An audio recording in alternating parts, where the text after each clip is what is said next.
Hello and welcome back to JOKAKAKA. I'm Jim. I'm Sam. And you know it, you love it. We're back. Talk about JoJo's Bizarre Adventure Part 9, the JoJo Lands. We had hiatus last month, Sam. Yeah.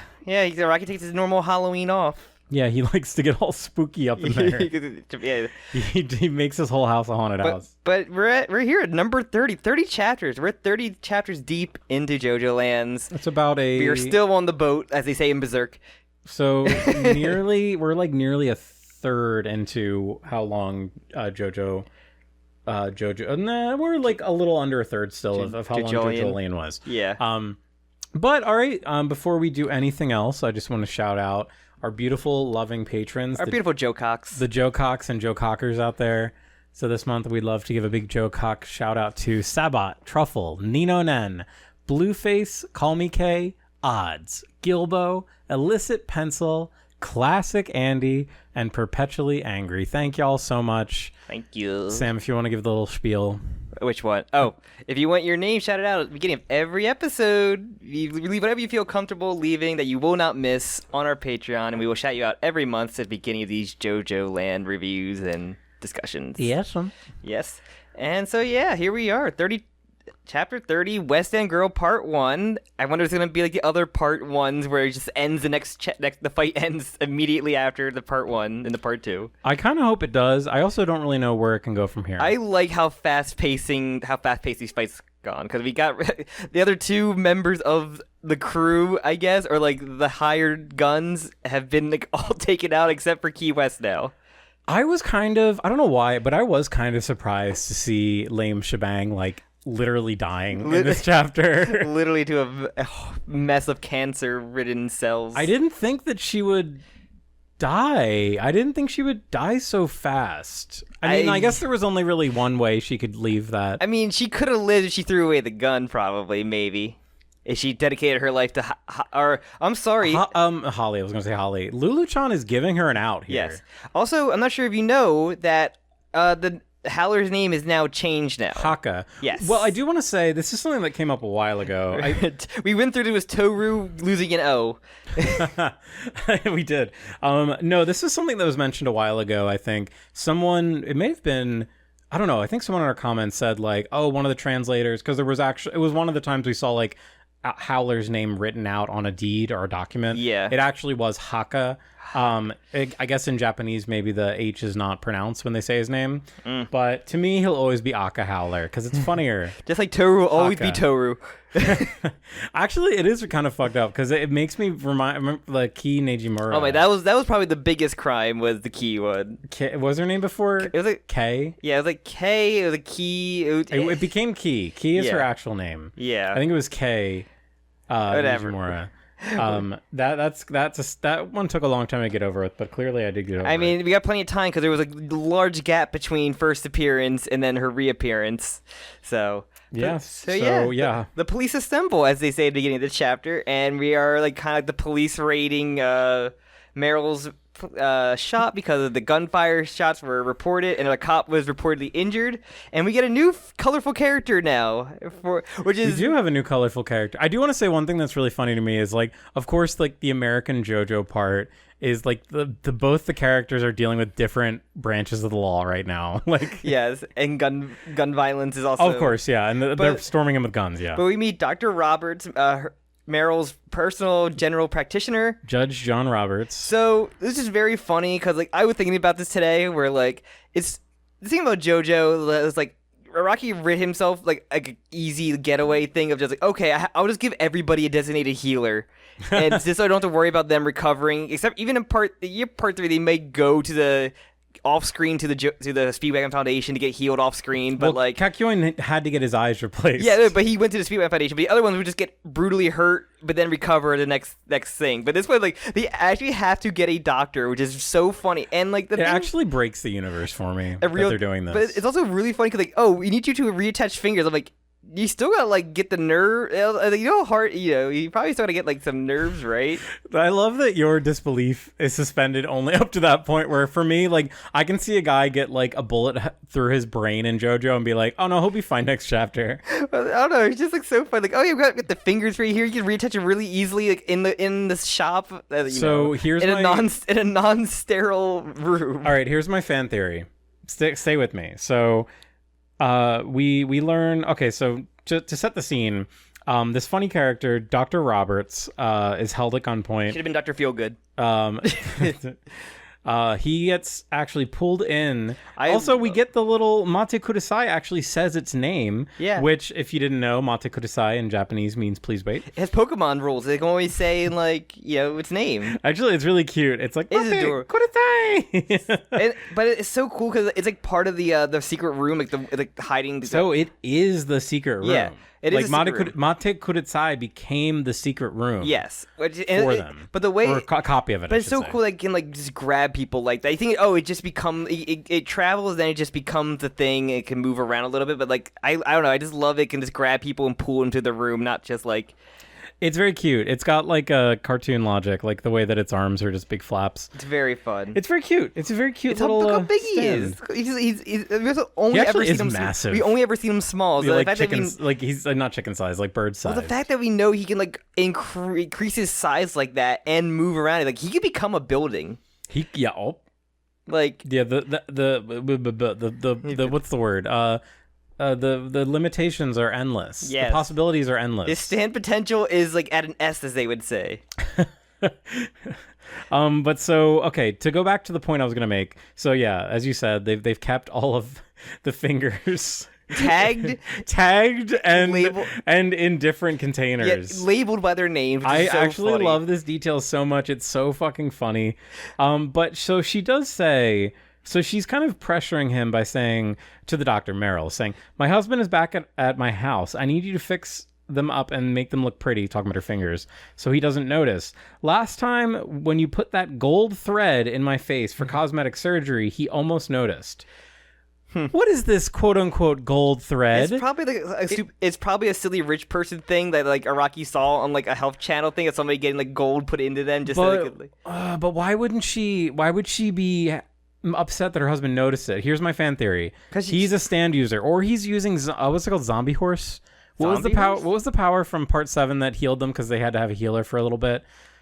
The Speedwagon Foundation sends a stand called Zombie Horse, I think. I completely it's like stitching because Araki loves that aesthetic. And it's like a big like pile of stitching, I guess, or like yarn that you stitch together your wounds. I think it's called Zombie Horse. I could look this up. It was like at one point it was also just meat spray as well because they could just like use for heals. Yeah, I think this was right before we had our little character. And Gappy was just kind of built differently.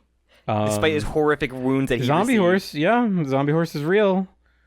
Zombie Horse is I completely forgot about Zombie Horse. Once again, I'm the true Blue JoJo fan. It's just a funny name. The name, Sam, is Zombie Uma. And as you, a true man of culture, would know, the word Uma... It means horse.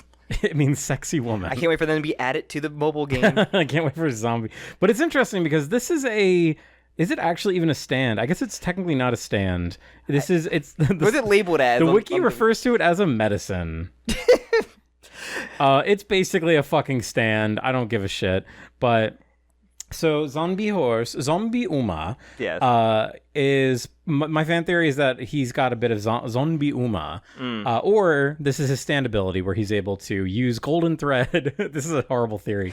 Use golden thread to put together people and heal them. I think Usagi just says, yeah, the ones that are puffy around it, and those are the ones that are Meryl. Like you could tell by the nails on it probably as well. I actually love Usagi in this chapter. He's talking about like, oh, you don't want to mix the left and right fingers up. Like this is such a goofy character for such a hilariously serious ADD person having to be the one to take care of like people losing fingers. Like yeah, it's so very funny. I was just like, what about that sterile room you have? Because you could probably be safer just to do it. Like nah, it's so funny. So he knows about and he calls it like ICU grade equipment. This must have cost Meryl like close to $1 million. Oh yeah, the bank guy's down there. Yeah. What's his name? Oh my God, Yokohama. Mm-hmm. Yeah, but so he knows that. So do you think he facilitated like the equipment? Oh yeah, I think that's probably. But like he's just a doctor. Like he looks like that sketchy doctor. Like, but to Sam, he said it's like ICU grade equipment. Like he probably sold it to her. But no, but where did he get it? That's so much money. The black market, man.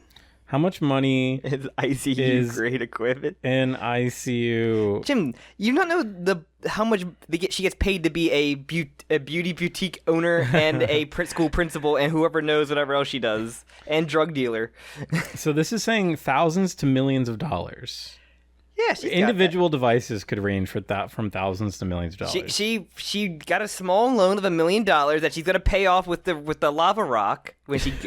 So a ventilator alone, which we know that this guy's on a ventilator because he's like his lung collapsed. Yeah, it's $20,000 to $55,000. Yeah, she took a small loan out, and the rock's gonna pay it off.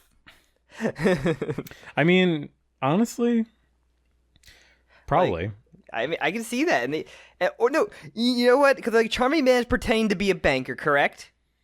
You know how she got approved by that loan? She had the inside man pretending to be a high-end banker. I don't think the timeline matches up. Don't worry about it. Don't think about it too much. Oh, I won't. I immediately stopped thinking about it 5 minutes ago. But he's like, yeah, why can't we go in there? Why can't we go to the ICU room? And then cutaway gag to like Lei Shavong like dying, like oozing. Out of every orifice. Her eyes are literally like bulging. It's like that scene in what's the movie? Total Recall, where Arnold is on Mars and his eyes are bulging out. When he walks out in the space. Yeah, that's like literally what Lame looks like. Yeah, Bag Groove is just like doing its work. You're like, yeah, just throw away your guns. Devote yourself to the Mr. Howler. This is an awesome drawing of Lulu here, where she's basically like, "I'll save you. Just promise your life to Howler-san." And then she just shoots at a child immediately, which is so funny. I really like the detail too. So yeah, she shoots at her the couch and everything that she's hide behind. But like you can tell that the gun is spent, like that it's out of ammo because she does this one barrels out because she dies under the couch and she goes over the couch and shoots down on it and she's. Luckily Liz, but I have the whole theory about that everything with how the lava rock. But yeah, the gun's spent, and she even tried to. Rocky even draw the reload animation. Like I feel like he tried to. I know, but Rocky like it's like he's probably see like John Wick and like where he put so much detail into like the gun stuff. Well, okay, I think I mean, I can see Rocky like being like on his vacation, like, oh, I saw John Wick on my timeline. All she's trying. Well, so the point here is she's trying to reload, and then she can't. That's like the point. Is like it just. I don't know. Rocky, I feel has been on a gun kick on this part. I mean, there's a lot of guns in this part compared to just finger guns or stand guns. Like I guess he did it with Mista, but like he also had stands all over the gun, and it was more so him kicking the bullets around. This is a really random point, but like I really Lame tries to reload the handgun, but she fails. Like she falls and dies. She gets to it gets to her and like so she never puts it in. I've never seen a version to a death fake out like signaled better, because like I know that this character is dead because there's no way that a character that would fake their death would not reload the gun first. You know what I mean? Unless she's just like knocked out from like and like cannot move now, and like she could still be alive, I guess technically. But what I'm saying is like there's not going to be a fake out where she's like gotcha, pulls the gun out. The fact that she didn't reload like a last tells breath. It tells me like, oh no, this character died. She didn't get the Call of Duty Last Stand to be like on the ground shooting the pistol. I thought that was really clever actually. I was like, where'd she pull out the extra magazine out? That's a good question because she just kind of reaches. She's wearing a dress. Her underwear.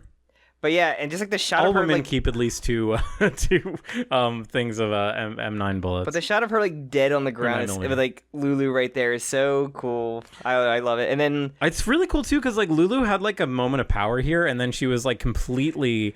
Like shitting herself. Yeah, she just lucked out the fact that her stand was able to kill Lame quick enough. Like otherwise she would be dead. And like she grabs the phone and calls a Howler, but I just love like it's like the perfect cutaway to what the what the siblings are dealing with, and like it's just like the funniest. Like Howler is so funny because like he comes like, hey, what was that gunshot noise? Hey, what happened to these guys? He's so oblivious, and like he's having his own internal arc. It just and like I love that, and he doesn't know what anything's going on. I really love that. I love how this sets up the phone call, and like to me, this is because like I feel like in JoJo especially, there's so many conveniences that are given to the good guys that are like.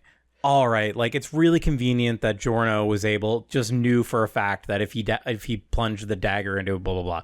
But this is a really good example of like Howler is like being put at a disadvantage because of how like crazy he's going, how like on edge he is. There's two people that have this other knowledge doing things behind his back, and like it's just very funny. Like if he were to just like wait 1 second and actually pick up the phone and hear about Lulu, it would funny. Change like everything that he's about to do. But no, because of his like. He's got like a weird pride to him. The fact that he refuses to even like, he's like, no, I don't need these pills. Yeah, I don't need these pills. No, I'm gonna handle it. But we'll get to that. I will take this phone and hang up. No, so I have a whole theory about because this is happening. This is all happening. I think from The Rock. Like for sure. Lulu living is because of The Rock. I think you're right. I think you're right. The fact that he did not pick up the phone though is because of The Rock, because he would discover it, and because these two forces that are fighting over The Rock are both against him. That like it's going to like be against him. Whatever reason why him not saying I'm not going to sign these documents later on is going to be like because of The Rock. I guess is going to be like the reason why. So it's interesting because just for like oh my god, I can't talk today. It's been a long day. Just to go over like the what's going on. The Rock is currently with the stand of Key West. Yes. So I love your theories, but like I just want to note that like it's not because like Dragona is holding it. Like currently no human is holding it. You say that Key West is holding it. So maybe the Rock is working against him in that way. But. Either and maybe the two forces they know that are fighting over it are like. Either way, like they know the most amount of money to take is going to be from Howler, which is like leading it to whoever grabs it next, essentially. Like, like an otherworldly force. But like I do like how Jodio is just like, oh yeah, no, he's definitely gonna sign it. Don't worry about it. Like we have to just still believe in The Rock. That is really funny. It's really funny how pot committed Jodio is for like no fucking reason. I think he's like buying in too much to the power because this is the cool. Like I really actually like this chapter. He's going to the hopium. What I really like about this chapter, the more I think about it, he is blinded by greed for sure. But what I love here is like we have this idea that The Rock bends reality to your will, like whatever will get you more money. Yes. But we have this moment here where because Hacca Howler realizes what's going on, he's like, I will never fucking sign that paper. So how can reality bend in a way to make Howler change his mind? That's really what we have to get over right now. It's gonna be like stupid, like I'm gonna sign this. That would fucking suck. And then disappear. Like, that would fucking suck. It would be a terrible. I'm not gonna sign this, but you already signed it. Nani. So what I think is so cool is like his will right now is directly opposed to what The Rock is trying to do, and. Can one man's will prevent this causality from happening? I don't know. I also just love like everybody's like having this moment, but in the background, Charlie Man is just threatening a random like the random guy with like West End Girl on him, and it's just like yelling at him like Yokohama-san, chill out. But I just do love he's like The Rock as long as Rock's in our hands like he's going to sign it no matter what. Yeah, Jodio is you're right. He is like super blinded by greed here. Dragona, I like Dragona here, where Dragona is really like the fucking voice of reason of like, we are in too deep. There are dead FBI agents here. Government agents are dead. There's the evil millionaire who threatened with a gun like a couple of minutes before. Charmy Man's like the right his disguise were, but the shot of like all the faces like of like what everybody's dealing with right now, like the Key West. This montage is so fucking. This is cool. like what like a chapter cover would look like, but like about the panel, they'd be like together, like all the faces like this. But it's cool because like this moment, like I love this 2-page spread. It's so, or it's not really spread. It's 2-page, like whatever. But it's so cool because it's kind of like syncing the two stories together. Because like the very last panel is the phone ringing, so that's when Hacca is getting the phone call from Lulu Chan. I also just like there's gonna be It's so suspenseful. some moment or something where like maybe he gets in the way and stops both sides because with his stand that we've only seen, we don't know. Like we don't know what the fuck it does. I'm predicting Toru levels of like universe destruction. But I feel like he has like Okuyasu brains, like for the most He part. does. Like, He really does seem to be pretty dumb. like he's just like he has some smarts probably, but like, you know, he had to have the basics to running a business, but still like I think that's charitable to say that. I think he's just a trust fund baby. We still have the theory of his dad showing up at some point, Papa Howler coming in. Yeah. But so yeah, I do, and then the Charming Man kind of goes on like, you know, his monologue about his stand essentially. Yeah. So okay, I think this is supposed to be narration.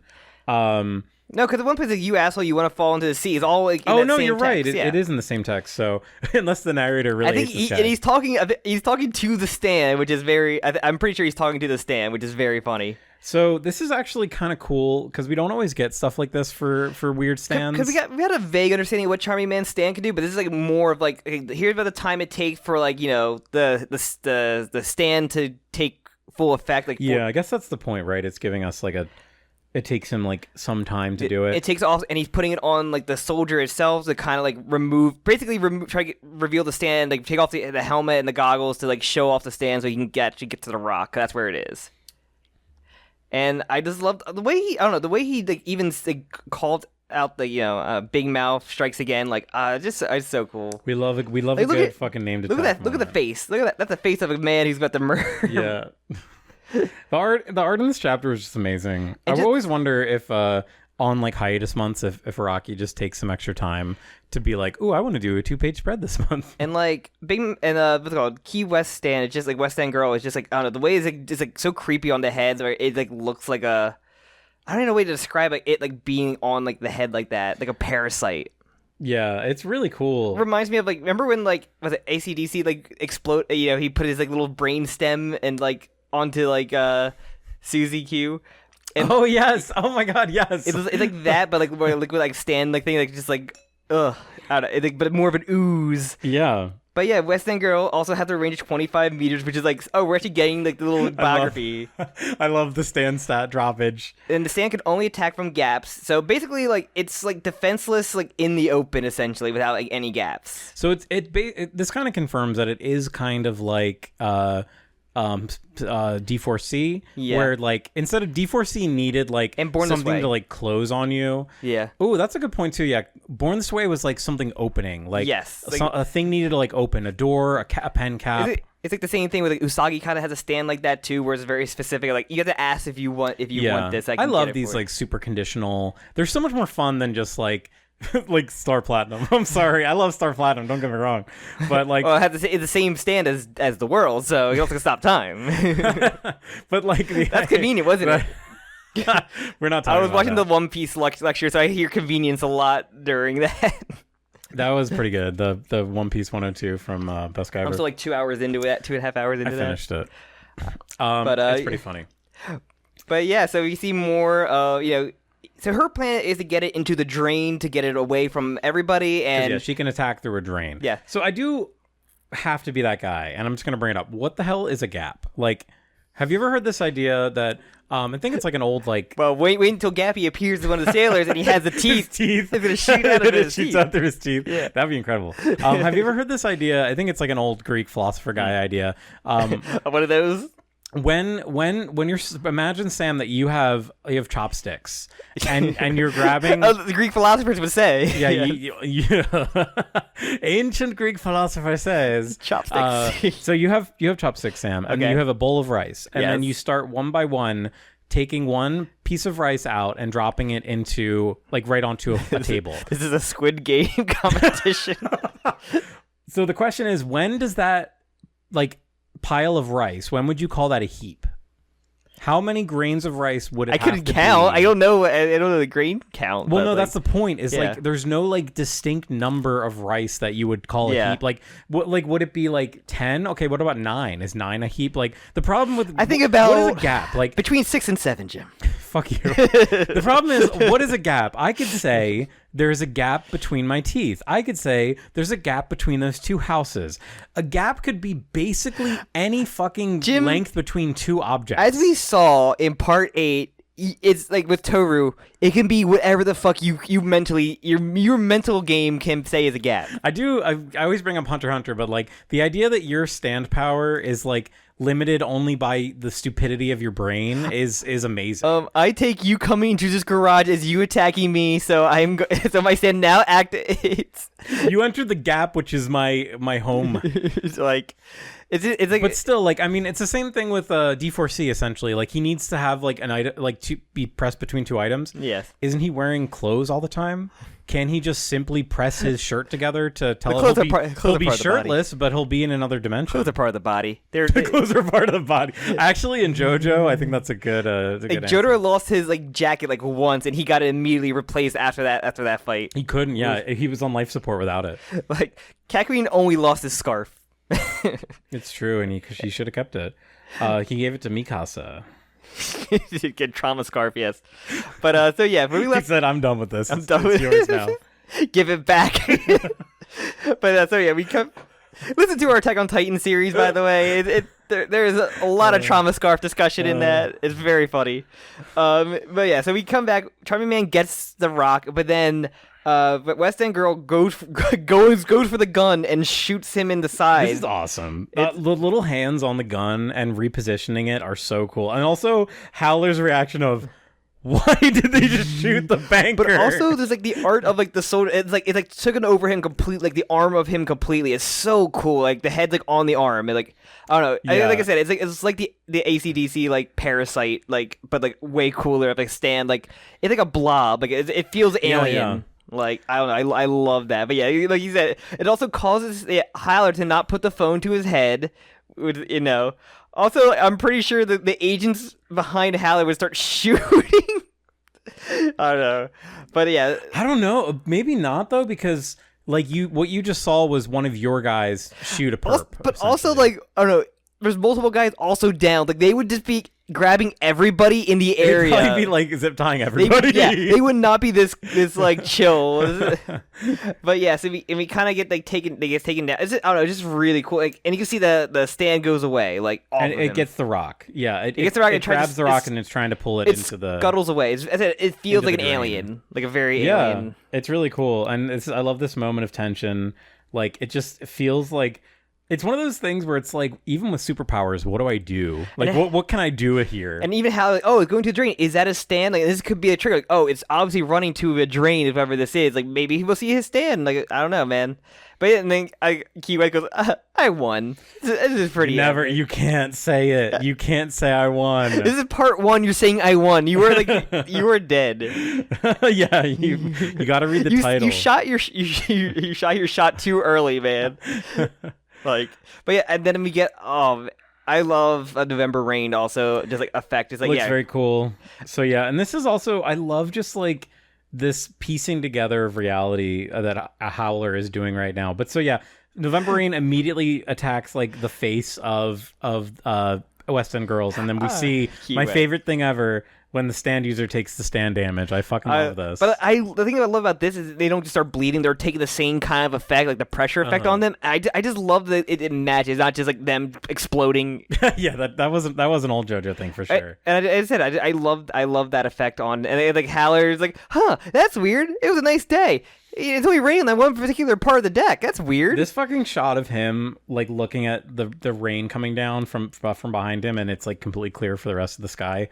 So fucking cool. Howler here is like, he's really aura farming, I have to say. He knows what stands are, but this is very funny. He's not immediately saying, this weird rain. It's just funny that he's like, I love, this is kind of unique. Like, this character is in the middle of a stand battle and like has a stand, but is just not participating, and he's not he's not like being threatened by anyone. Also, it's like, really interesting. It's also just, these two teenagers are like really aura farming, walking through this rain. Like, you know, it's really weird. It's really cool. I love that too, because it's like they're getting protection from it as they're also going over to where it's currently pinned. This is just so fucking cool. Yes. But yeah, the weather's nice, and then Jodio's like, "We got this, bitch." We got this in the fucking bag. But yeah, I just really love how this whole chapter we follow Howler's thought process of like, "Oh my god," like we see the brain stand cells battle going on. The brain cells are trying their hardest. His brain cells are lighting up one by one. We need more dumb. I hope he's the main villain, but I still get the gut feeling He that has Pop to be. He has to be, but so that's like famous. Or he kills his father to become the main villain. That would be fucking sick. But so yeah, he's basically like, no, they're trying to get my 50 million. Like, I'm gonna do anything I can to prevent it. But I also like he's like trying to figure out like the bank tellers could be standing users. One, the FBI agent could be standing users. Like it could be Key West could be one of them. That's like, why it's so fun. I know. I love that. This like he is like a capable stand user in the middle of a stand battle that's not concerning him. We are seeing a bank heist right now from the point of view of the guy they're robbing. Like, of the teller, basically. And he's figuring out they're not being very subtle for the most part because shit's going wrong immediately. Like in every heist they've done so far in this story, it's gone horribly wrong. I would say that Key West is doing a pretty shit job right now too. Oh yeah, she's leaving so much collateral damage. I wish he was sitting next to Howler to be like, what do you think about Key West? Your face is just like imploding. She's like, don't look at me. It's like when you have to like poop really bad and you're trying to like keep your composure. Like I got to take a giant shit. So yeah, Howler picks up the phone. If only he listened. It's just like, no, I'm not reading any of your texts, not yours. Like it's just I can't trust anyone. It's like he's basically saying, fuck all y'all. This is Team Howler. None of you are all on Team Howler. I don't trust any of these people that are like hired. I don't trust these bank tellers. Like, I don't trust the government. Like, you can't trust anybody. Yeah. You can trust the Howler family. He's becoming a full libertarian. But no, it's so cool, too, from, like, a dramatic irony standpoint, because he said that Lulu was, like, the person he trusted the most.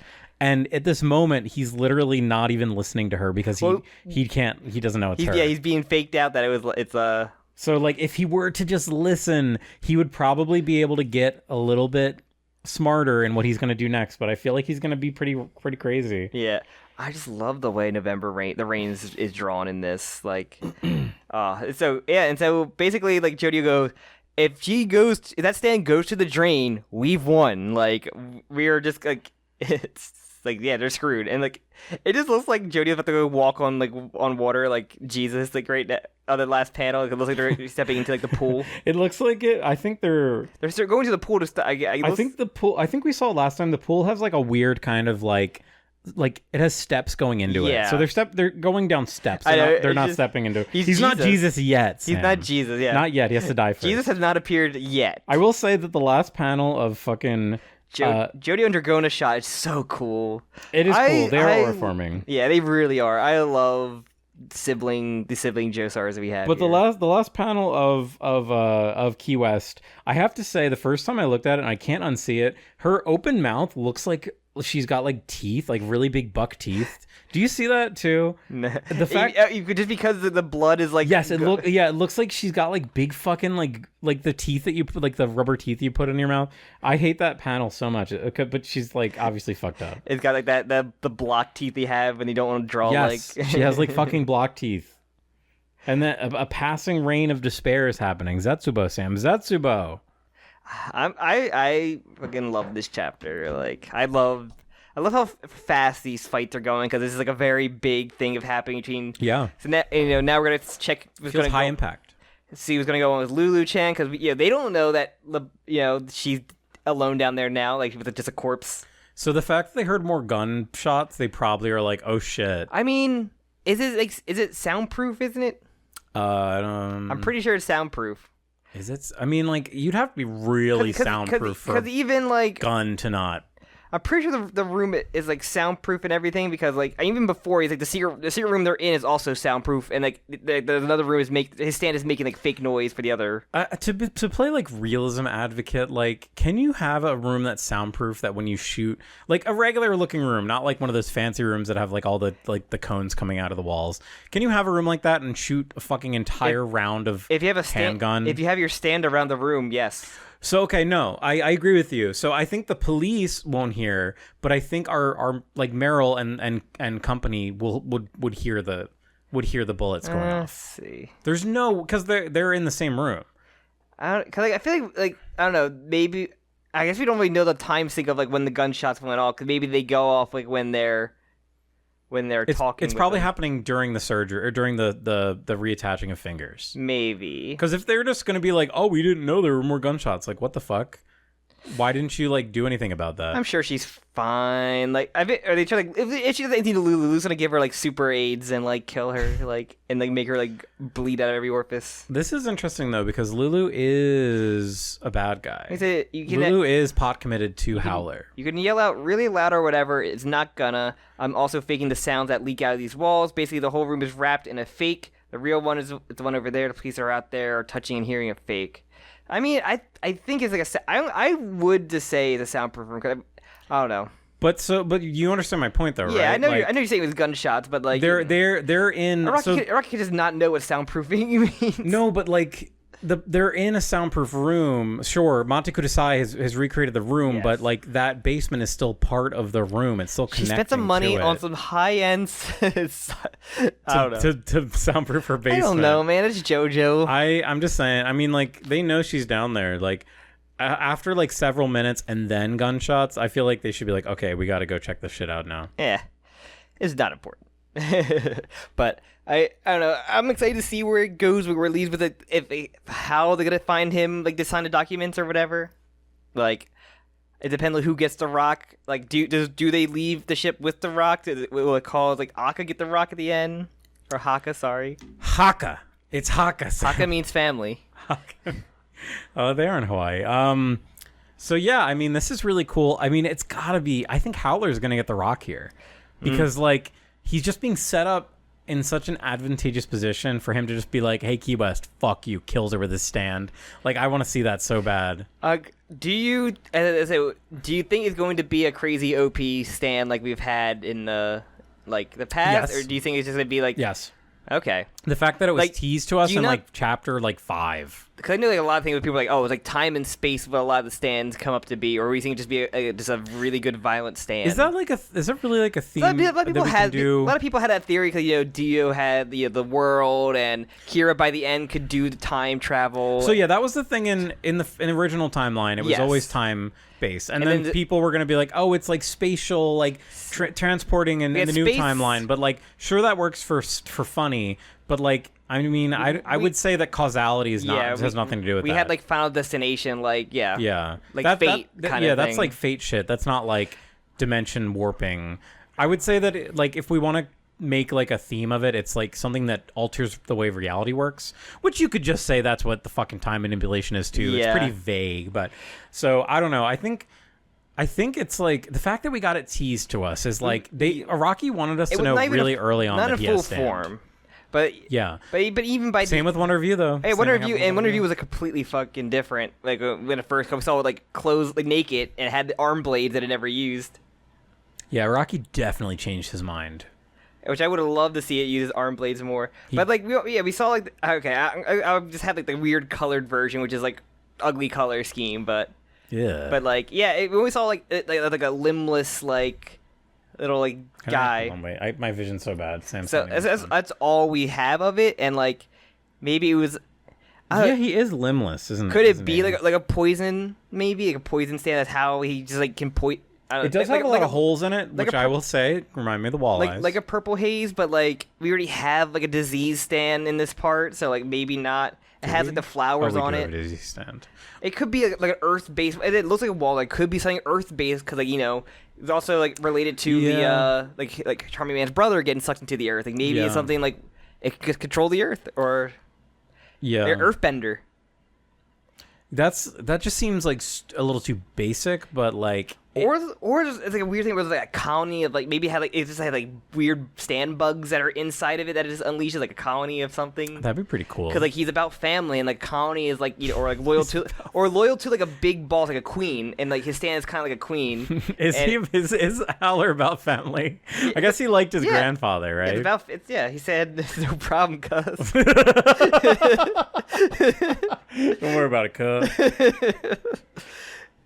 He drink, but I don't know. I think it could be a cool something like that where like it is like his stand is like the queen insect and is like had like a weird thing like a part 4 like a harvest was or like something that I don't know something weird like that.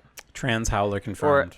What was that? A bad company, like a mix of something like that, where like he can just kind of have a little mini army, little colony or whatever. Stuff. The only people he trusts are like the little things he controls himself, like that. So yeah, that's a big theme. It's like a part of him. He can't trust anyone but himself. So yeah, that like, makes sense. And probably his like father or something like that. Father. I'm curious if anybody in the comments just like leave a comment what you think Howler Stan could be, as OP or not OP. Yeah, what are your crazy like? This is gonna break the universe. Or it could just evolve too at the end for all we know. Like he eats the lava rock and it. Don't say that. No, it's gonna happen now. He eats the lava rock and he eats it. Like that's how he hides it. Like, Jojo cracks it up and snorts it. When he had the finger, that's how he keep the finger away from the bad guy was to eat it. Jojo smashes it up and snorts it. Yeah, and then he becomes Sukuna. He heats it up and injects it into his body. And shoves it right up his ass. that would be awesome. So yeah, he leaves it on like on the chair, and then Key West sits down on it. He's like, Key West, no, no. But yeah, I don't know. It's fun to think about what this, with this interesting villain that we've seen. Like we have mysteries of what I like him teasing it, but like hopefully like he doesn't change the design too much. But as I said, I'm totally with all these weird stands. It could not just be a flying way; it could just be crawling on the ground like freaking Blue Hawaii, like him. Like he just like his stand like just the like man. That. Well, the stand. Dolomite, yeah, like him, or he just stuck on the ground, which would be very funny. That's kind of what it looks like. All right, we done? We done talking about the chapter? I guess so. You have nothing else to say, right? No, I thought it was a really great chapter. The more I talked about it, the more I appreciated it. Yeah. I love Howler. It's a good chapter. Howler's not quite to Jobin levels for me, but he's a pretty cool guy. We are big Hacca Howler supporters right here. We love this character so far. Like we love seeing a main villain is not like everything going to plan or like everything is going. You know, it goes bad for me here. It's gonna go right for me at the end. I'm gonna be such a badass. Like no one can stop me now.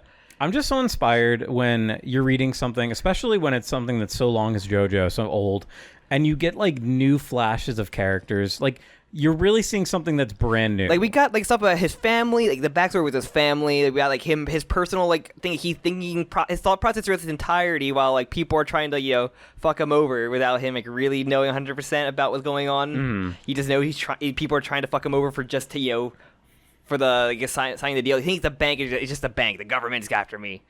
And it puts him in this position of like almost an underdog here, where it's like you kind of want to see Howler like get the upper hand because he's so like disadvantaged and like discombobulated. But we'll see. I'm excited. I really like part 9 so far. It's really it's very fun. It doesn't feel like we're 30 I feel like it's more than 30 chapters, but like it does. There are meaty chapters. Yeah, it's really funny, especially like you said, comparing it to JoJoLand. Like JoJoLand had like very long arcs. Like a lot of the early arcs, like fight arcs, would be like 5 chapters or so, and these are just really quick. They're really breezy, and I really appreciate how quick they are. They have like, they're meaty, but like you get through them quick, which is nice. Yeah, they're stuffed with a lot of shit. Stuffed with a lot of. I'm gonna hear what chapter 30 was. We looked at it last time too, but like it was a hiatus. So we were on King Nothing. Was chapter 30 of JoJo. That makes sense. Right before or right around the really big early revelation, probably one of the biggest one.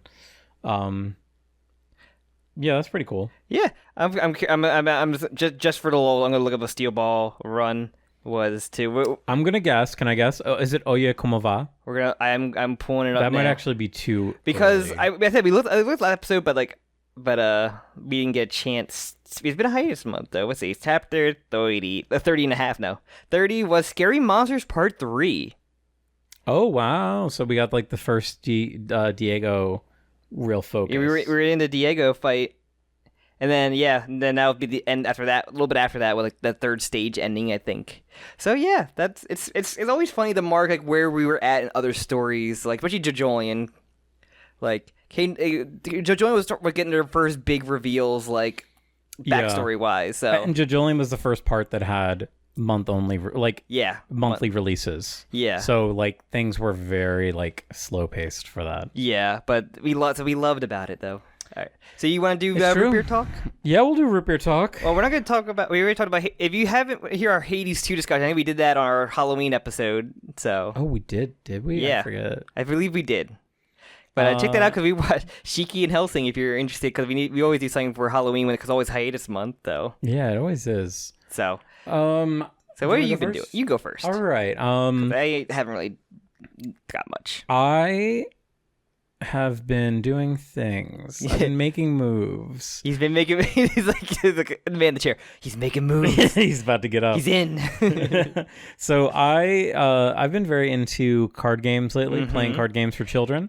I went to right now. Magic the Gathering has an Avatar: The Last Airbender set I think it was a root beer talk where I talked about my first going to locals things. This is fun to hear about going years. And I went to a pre-release event. That was pretty fun. I did not win any games. I drew one game, but you're a loser. I did pull some pretty cool cards, and it was fun. And then as soon as I was leaving, you had some pretty good pull luck, man. So okay, here's what happened. So I got when you do an event, you get the pre-release pack. So it's one, and for the Avatar one, it's cool because they have 5 different sets. You get a guarantee whoever's on the box, and you get 2. Well, you don't get a guarantee of that character. Oh, really? No. I thought that's what it was. You get a guarantee of something from that set, from that colors. That kind. Well, so yeah, so that character's color scheme or really. archetype. I don't know. It's closer to an archetype. So, for example, Magic the Gathering has 5 colors. Avatar: The Last Airbender really only has 4 elements. So what they do is, because green is earth, they give water the lightning is blue. Black, right? So yeah, what they do is the Azula box is a black and a blue theme. Sorry, it's actually it's black and red and blue. So it's about lightning bending. They kind of add which to are called the Grixis colors. But so. The one I pulled was Azula, but my featured card was not Azula. It was the Mechanist, but it's a pretty good card. But so then they give you a seeded pack that has cards that go well with that theme. So the idea is that you pick. That's how the you then get 5 regular boosters, and then you build your deck out of that. I think the set called Jumpstart or set, and you would get a character, and then they would have a set. I had a one pack that was a black red vampire, and then all the cards were just supporting that kind of archetype for vampires. So yeah, so I kind of got screwed a little bit in terms of welcome to pre-release sets. Yeah, in terms of what I could build. You pulled really good rares, but you had nothing else in your packs that facilitate it. But so it was really fun, and as I was leaving, I was looking at the front desk, and I was I wonder if I can buy another pack, that'd be fun. And then I saw that they had the Commander bundle, which is a really big box with Op on it, and it comes with a bunch of stuff, a bunch of shit. And I saw it, and I was like, can I have that? And they're yeah, it's the last one. I was like, oh, and I got it, and I bought it right there. So I went home and I opened a ton of fucking cards. It was so much fun. And you didn't get the Fire Lord JPEG face though, sadly. No, sadly I did not. I have to open up a pack. I'll probably pull it if I get a pack of Avatar. So the problem is you can't unless you get a collector booster. They're only in collector boosters. They're only in special boot. They're only in collector boosters and another. Yeah. So the pack, the Commander bundle I got had a collector booster in it. So that's how I got it. And I got some other good ones in that too. But I pulled some cool cards. I pulled the alternate art of the Azula, Firelord Azula card, which actually, with all the Avatar cards I got, I made a deck out of. So I'm really excited to show that off. Yeah, we're going to hopefully play this week. Yes, I'm dying to play. I'm itching to play. I have a new deck. I have the Emmett Selch 14 deck that I've made. So finally, I want to play it so bad. And One Piece. We play so much One Piece. One Piece, the card Me and game Jim is play a also lot very of fun. One Piece. Yes, I like the One Piece card game a lot. But I wanted to say that, and also I started playing a new video game. It's called the 100 Line School Defense Force. Basically, it's kind of Danganronpa 4. Danganronpa. It's a mixture. It's a pretty good way of putting it. It's a mixture of Fire Emblem and Danganronpa. It's the kind of game the intro cutscene is so fucking long for some reason. It's Danganronpa. The beginning is always insane. No, the beginnings are long, but Danganronpa, you jump right into the story of it, where the gameplay, the academy. This is there's a long pre-run a CG cutscene that plays, and it's so fucking long. And then you get into the game, and it just becomes Danganronpa with all the flat sprites, and it was getting into a flashbang. No, not a flashbang. It was getting into the comfy clothes and getting into your bed at night after. It's for me, it was so comforting to get back into the Danganronpa. I love my old friend. Yes, until Danganronpa 2v2 comes out.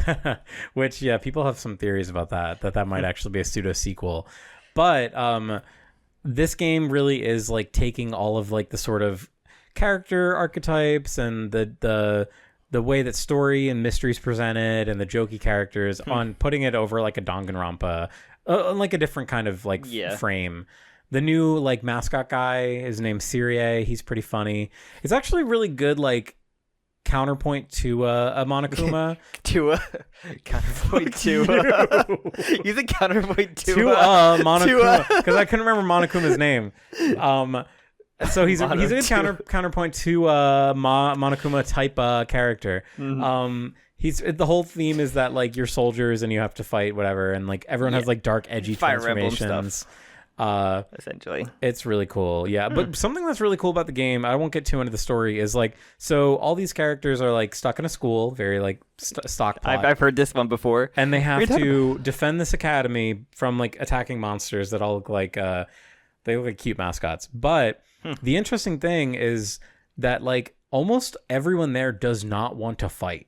So your initial like there's only like 3 people out of this like 9 to 10 person initial group that are like, okay, yeah, I'll go fight. Everyone else is like either too cowardly or pacifist, or one guy just refuses to believe that this is even real. And he's very much like the Nagato sort of character, where it's like, I can tell that you are going to be like an extremely important like third act character, but right now you're not doing anything. you're a little shit, but I know you're going to be important at some point. But it's really cool, and I really like some of the twists, because there's like a little gimmick where the guy who's keeping them all there, he's like a little ghost man with the yeah, I think I've seen it. Instead of a bear, he says like, "Hey, look, I'll tell you all the mysteries if every single one of you fights in this next Gets in the battle." robot. Yeah, if every single one of you get in the robot, like I will show you the secret room. Like we'll talk about everything. I'll show you the One Piece, basically. But because there are people who are like steadfastly like will not fight for whatever reason. So it's like the excuse to like unlock more people like basically as you go on. Essentially, it's actually super clever, because it is like, okay, I understand why we're not immediately, unlike 13 Sentinels, which is a game where when you start playing you have access to 13 fucking characters, and you're like, how do these skills work together? Like what characters synergize? From the bit I played, like all their robots have different like moves and everything too. Yeah. So yeah, in 13 Sentinels, there's like 4 different mech types, and then each person has like different abilities. But with this, it's like, okay, no, we're gonna give you a ranged person, we're gonna give you like the tank, we're gonna give you the all-rounder. You got the Fire Emblem archetypes of like different weapons they use, like. Yeah. Okay. I don't know if Fire Emblem's really actually the best way to compare. That's what I always see people kind of compare it to, is that one, because it had like a long list of like kind of character archetypes. It doesn't really have the triangle, like the Fire Emblem triangle, but no, it doesn't seem. It's more like grid based in Fire Emblem, where like you can attack and like tactics, kind of like. It's more like a tactics game. Okay. Yeah, I haven't actually played like FF Tactics, but the remake just came out. So yeah, I've heard it's really good. Yes. But the one thing that like separates it from like a Fire Emblem is like, say for example, there's like 3 enemies lined up. A lot of the attacks are like, this is like a 2x3 grid strike, so you can like reposition your character, move them, and reposition the way they attack. It's really fun in like a Tetris kind of way. So I'm liking it, but I've just been playing Slay the Spire again because I needed the brain tickle game. And that's all I got. Sorry, that was long. No, you're good. I say I'm playing Marvel Rivals again because Gambit came out, and I'm a big. Oh, really? I'm a big X-Men fan. It's my X-Men shirt I'm wearing right now. An X-Men shirt because Rogue and Gambit are coming out. No Gambit on the shirt though. No, he is on the shirt. Oh, sorry, he's by your crotch. By my crotch, yeah, gotta look at him. I couldn't see him. Kinetic card. I say kinetic card. No, but he covers balls. Because the new character in like a freaking teenage, it's like impossible to get him. I haven't really played him, but they like rebooted some of my characters that I play as. Oh, really? Like Penny Parker, who's like one of my mains. Her like little net web thing can now heal allies and speed them up in it. So she's like pretty good. Like I just been like I've been. So have you got to play Gambit? How does he play? He's a healer. See, he is a healer. He has one of the best ults to just kind of buff everybody around him, cleanses, crowd control. He's like a duelist, like strategist combined. Like Mr. Fit has like a tank duelist, like who's like one of my mains. So like he's like he's cracked right now. Like they're gonna have to nerf him because he can literally do everything. Like fuck you. You think fuck you? I can do everything. And I'm sure he has like too much health too, right? I don't think the help. He just has so much healing. He has like a self heal he can do. Like okay, well that's he's like a passive self heal he can do for one of his abilities. Like he seems really freaking good. But they got the X-Men '97 voice actor for Gambit for him, and he got Rogue's normal voice actors from the cartoon as well for her when she comes out. She's coming out mid-season. But yeah, that's pretty cool. I say I watched like one episode of like the last Samurai Standing. It's like a Japanese show about like 100 samurais essentially like had to take this like trip to like Tokyo, and they had to kill each other on the way. It's like a battle royale thing because each stop you had to have a number of like basically like. They have like these like little talismans to collect, and they have enough to them to get to the next door. And whoever gets like 1 million or 100,000 yen back in like samurai. It's like the end of samurai, and you follow like a PTSD samurai. Is this an anime? No, this is a live action show on Netflix. So I watched the first episode. The action's pretty cool so far that I've seen. Like the first episode had that typical thing you see in like those kind of shows where like here's all the notable characters that you're going to see later on. Here's all the boss fights later on. It's very funny to see that, but like I enjoyed the first episode. I haven't watched more, and kind of the last thing I want to talk about. So like this is kind of Sam Toku talk, but this is like Toku drama talk because it's like something bizarre, and I kind of want you to hear your opinion of this. Drama, okay. No, drama Japan. No, so I watch weekly release of Super Sentai Kamen Rider. Not really that big on the new Super Sentai season, but like the 50th anniversary show. So they had the one female lead. The one ranger is a girl, the first Black Ranger, but she got fired recently from her agency. Because they targeted her a lot. These tabloids they targeted her. They said she had like an affair with like a suit actor who was like 50-year-old. She's like 19, and like he got it off with no problem, but she got yelled at. Ooh. And then she got caught like underage drinking or serving alcohol from another job she was working at. So she was just like caught that way. And she's 19. Yes, because she's not her job. But like she's also half Filipino, so she was targeted by the tabloid because Japan is. Oh wait, let's go back for a second. Yes. So we're talking about like actual Sentai. Like we're not Super Sentai. Tokusai. This is Super Sentai. Black, Super Sentai. She is the first female Black Ranger in Super Sentai. Wow. And damn, so that sounds like they're just fucking. So they fired her. Her agency fired her. So and I learned it because this is like drama. I'm like keep a track of because like and so when the agency fires you, they have the rights to her likeness.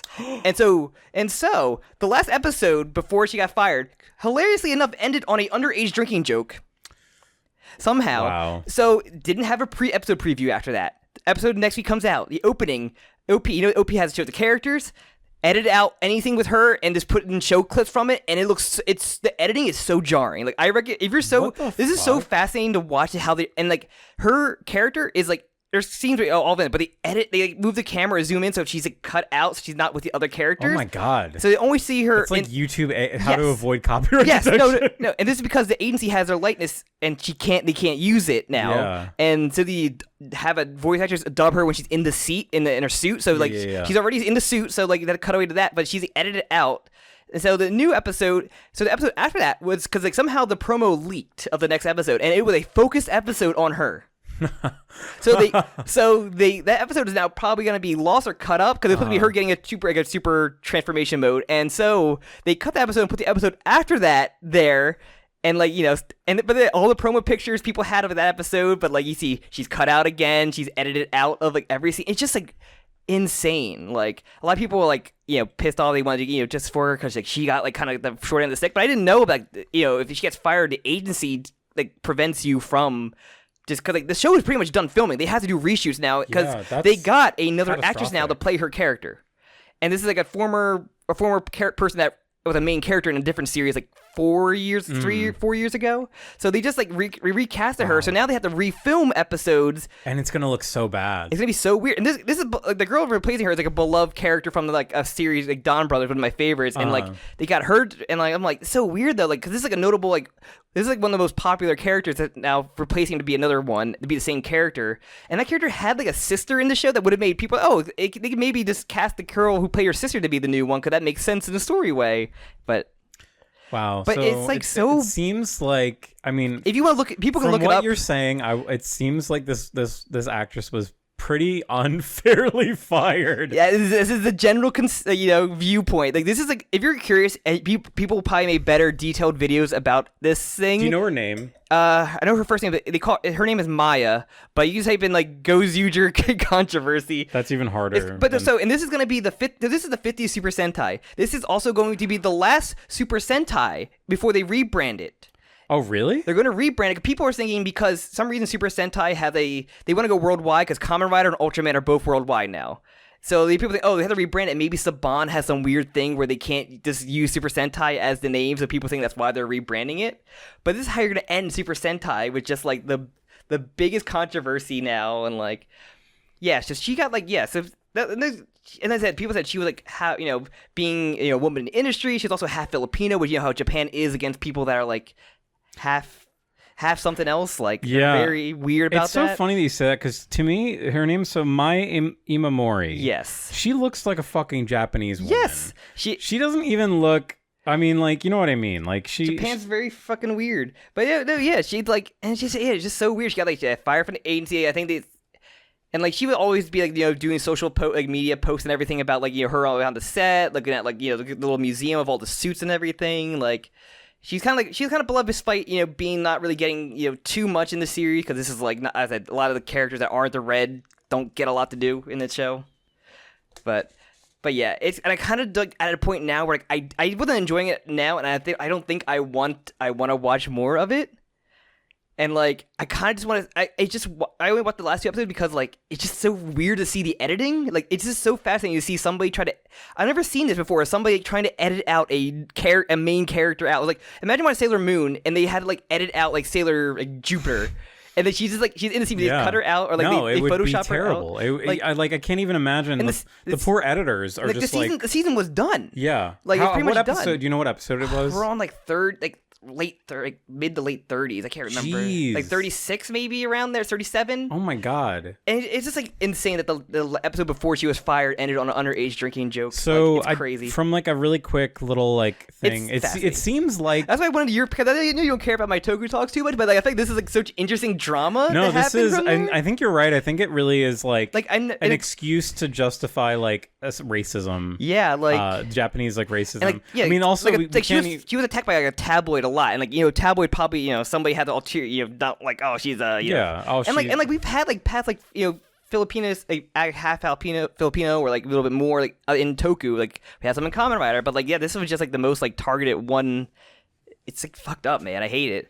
Like I don't want to finish the show because it kind of has a stink on it now, and like I wasn't enjoying it before. I mean that fucking sucks. So from a quick Google search, it seems like the real reason that she was fired was like a breach of contract for her working at this nightclub. Yes, because like, I guess her contract wasn't been working. I guess her contract wasn't good that she needed to keep working to do that. And but it's also like this is a 19-year-old girl. Like, yes. And she is a woman. Do you know the drinking age of 20? Yes. So technically it's 20. So even if it's not the whole like whatever. Yeah, we don't have the full story. We haven't really got her side. I mean, she put out an apology. That was like it. But like but this feels pretty damn sexist to me. It feels pretty damn a lot of things right now with this. So that's such a shame. I can't imagine like being that age and like going through something like feeling like you got a big break and probably something you love. Yeah, like it's just so bizarre to see something like this of somebody getting fired and then just having to edit them out or like edit a roll out. It's so unprofessional. I've seen that with sometimes with movies like freaking like I think like. Oh my god! What like T.J. Miller got like edited out more when that whole came out, but like Deadpool 2 was coming out, so they reduced his role like by like 90%. Yeah. The funniest is in Silicon Valley, the way they write off T.J. Miller in that show is so fucking weird. Do you see what happened to him in the Transformers movies? Like, Michael Bay hated him so bad they give him like the most brutal death like shown. Like he gets basically like frozen in like tar and then just broken by like a Decepticon. Oh my god! Michael Bay said he hated him so much on filming. I mean, I've heard pretty bad stories about him. But yeah, but it's just really funny. Like. I don't know how you deal with things like that. If you're curious, I recommend just watching like some of the edits or watching like I think for people I made YouTube edits of like the opening of it and how bizarre it is just to like have the opening of like showing all the characters. You have to cut out the times when she's in it to have a jarring like here's a clip from the show and it's just so it doesn't work. Yeah, because the opening is very high energy. Here's all the characters and I'm like, it just seems so unprofessional to handle it that way. Yeah, but okay. I know. I want to talk about that because like it's just so freaking. When you see a drama thing and something you like, I haven't been into drama since like the whole Pro Jerry thing happened in real time for me.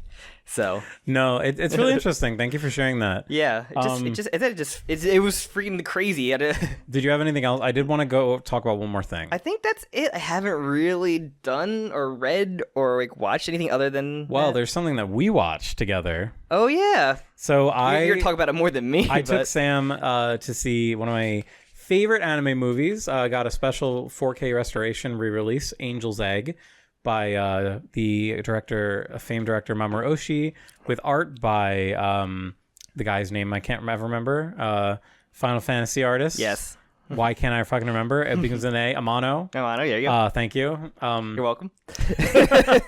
And if you've never seen Angel's Egg before, it's very atmospheric. It's basically an art house film. Yeah, it's very much art. It's probably like 2 paragraphs of dialogue in the whole movie. It's very much about the scenes, the action within scenes, the animation itself. I made a mistake. I wish I was more mentally prepared for what kind of movie it was, because I came to watch it after a 10-hour workday at work, and I was not like, I was expecting like more like a dialogue heavy movie, or like nope. No, I was just like, oh, it was out silence, and I'm like, I don't have the mental capacity right now to like this right now. I felt bad. It's a very silent movie. Which means I have to rewatch the Australian version now after this to make up for it. So yes, you do need to watch the Australian Toku. It's kind of a Toku version. It's like freaking like a Stalker for Australian literally. Stalker version. But so yeah, no, I love Angel's Egg. I was very happy to share it with my 2 friends. And yeah, the music's incredible. I fucking loved it. It was good. The backgrounds were pretty. Like. Yeah, so that was a lot of fun. It was really cool. Highly recommend. I don't think this episode will come out in time. It actually might. If you have a chance to see it on the 19th or 20th, they're actually showing it. I think it's going full, like, wide release Probably. the next 2 days. We're recording the day the chapter December. came out. We got to see Jujutsu Kaisen in December. Oh, is that December? The beginning of December. Ooh, I'm excited for that. A recap of Shibuya Incident and the first 2 episodes on the big screen. I'm really excited. I didn't know that the new season was coming so soon. I think it's a winter show, so I don't think it comes out probably not until January, I guess, when the season starts. Yeah. But we get the first. I'm excited for that, actually. But yeah, we'll talk about that when we see it. Jujutsu Kaisen will come back. Oh my god, it will! Sooner than I thought. I kind of want to rewatch a Hidden Inventory. I wish we were able to watch it, because they did that on as a film I would love too, to see that on the big screen, but yeah, that's it. I just want to mention we saw Angel's Egg and recommend people watch it. It's a total fucking mind trip. Yeah, take an edible. Take an edible, yeah. Get nightmares. So is that it? Is that everything then? Should I wrap it up? Yeah, plug it up. Thank you all very much for listening. Please leave a comment, leave a like, leave a review, anything to tell a friend, leave anything that helps the podcast get shared or known. You know, they love that stuff. And you can want your name shouted out at the beginning of every JOKAKAKA episode. Leave whatever you will not miss on our Patreon. Every amount of money you won't miss. We will appreciate it. And I think that's pretty much it. I don't really need to plug the socials that we don't use, so I just I just use mine the Toku thoughts. So Toku thoughts, and yeah, that's it. All right. Well, thank you so much for joining us. We'll talk to you next month when we talk about JoJo's Christmas. JoJo Christmas special. Ooh, it will be a Christmas episode. Yeah. Everyone dress up like Santa. All right. Bye-bye. Bye.